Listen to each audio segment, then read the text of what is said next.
Alrighty, so if you already seen this game, or if you haven't, this is Fruit Battlegrounds. It's basically like Elemental Battlegrounds, but if you put it into a One Piece anime verse. And honestly, it's very unique in terms of that whole concept, but it does need a lot of work. It's very laggy, there's a lot of bug fixes that it needs, there's a lot of gameplay fixes that it needs, but besides that, it's pretty fun if you want to play with your friends. I'm probably gonna make a video on this tomorrow because it is very late right now. I have merit currently, I've been grinding it up, and speaking about grinding, this is what the video is gonna be all about. I'm gonna basically show you guys how to grind this game efficiently with a macro, of course, and how to do it overnight, and maybe even max out the fruit that you want. As you can see, I have Mara. I got it maxed up in level 70 in about, what, 1 to 2 hours. You can do this overnight and get it up to like 100 plus, and it could even give you a title, which gives you more gems, which I could talk about later. The requirements that you need for this video is, of course, a macro. I recommend using Tiny Task. I'll leave it in the description. Very easy to install, very easy to learn. If you already don't know, search up a video about it. I'm not gonna teach you here, but besides that, have your fruit on deck and find a safe and secure area to macro at. And let me quickly show you ways to find those. Alright, so let me quickly go ahead and show you guys some spots or a spot that could give you a reference to how safe it should be. So I'm not going to use flight because most of you will not have flight early on. So I'm just going to run around. Alright, we spawned in the forest. Alright, let's go find an area.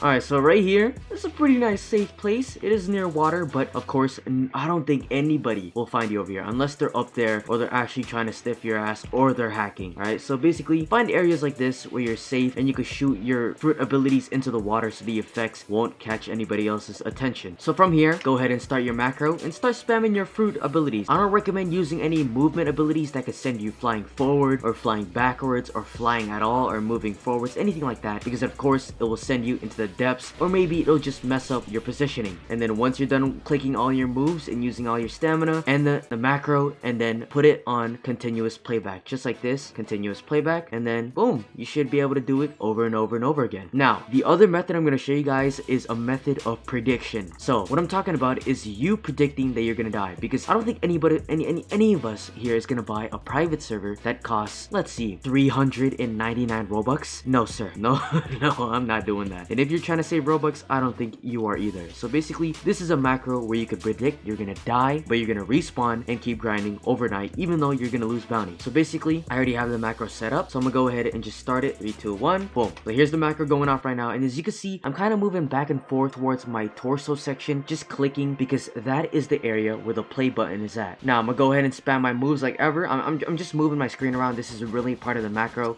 I'm just moving my screen so I don't fall in the water. But once I'm done using my moves up right here, I'm gonna go ahead and reset to just simulate me dying to somebody. Maybe they're hunting me or that I got found, but I basically died right here, right? But where my mouse is located, I'm clicking the play button, which allows me to respawn over and over and over again. And from here, you're gonna hold W. So you want to hold W so you can move forwards and get out of the safe zone, because if you already don't know, if you're in the safe zone, you're not able to use any move. But once you're out of the safe zone, as you can see, I'm able to use moves. Very simple, just like that, and I get EXP. And sometimes you could even kill people like this. wait, my macro is fighting somebody. Hold on, I want to see if I win this. Hold on, I want to see if I win this. I better win this. Come on. Oh my god, the lag is hella hard though. Hold on, come on, turn around, come on. Ooh, there we go. Nice beam. You hit the dummy, wrong person. I think they're behind you. Come on. Okay, well, this is a good simulation of how this would usually end up as. And right there, as you can see, it's a small price for bounty. Bounty doesn't really matter right now, so you lose bounty, but of course, you get to respawn and get more EXP over time. Simple, easy. I recommend doing this. Sometimes this happens, but even though you don't see it, you still are using your moves. So yeah, have fun grinding.